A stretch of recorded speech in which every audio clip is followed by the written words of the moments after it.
ஒன்று வானத்தில் தவிக்கிறது.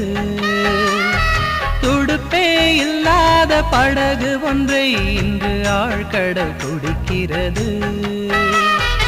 உதய காலமே இரவு ஆனதே, யார் செய்த பாவமடி?